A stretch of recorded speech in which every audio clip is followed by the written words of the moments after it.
एक जंगल में एक चालाक लोमड़ी रहती थी। उसे दूसरे जानवरों को मूर्ख बनाने में बड़ा आनंद प्राप्त होता था।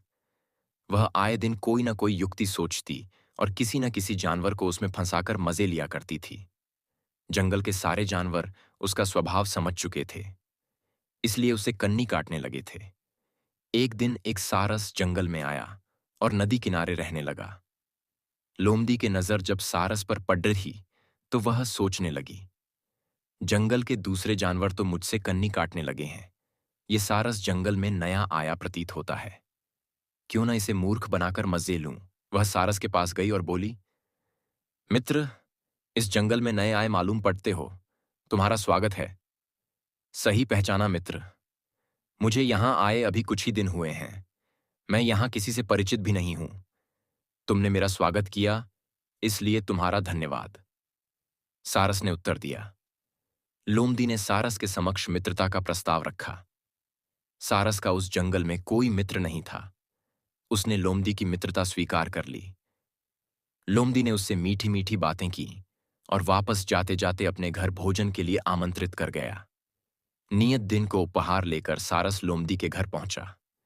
लोमड़ी उसका स्वागत करते हुए बोली, आओ मित्र, आज मैंने तुम्हारे लिए स्वादिष्ट खीर तैयार की है। अंदर बुलाकर उसने 2 तश्तरियां लगाईं और उसमें खीर परोस दी। लंबी चोंच वाले सारस ने तश्तरी से खीर खाने का प्रयास किया, लेकिन खा नहीं पाया।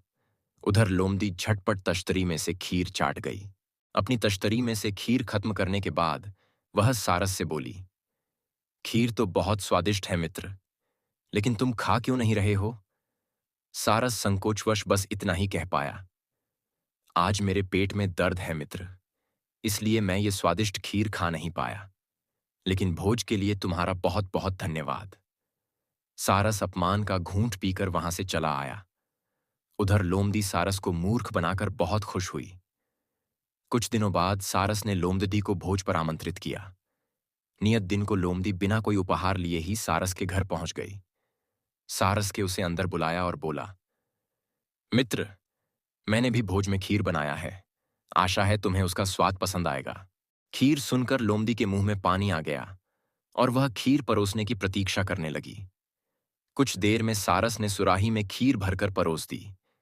सुराही में खीर देखकर लोमड़ी का मुंह उतर गया।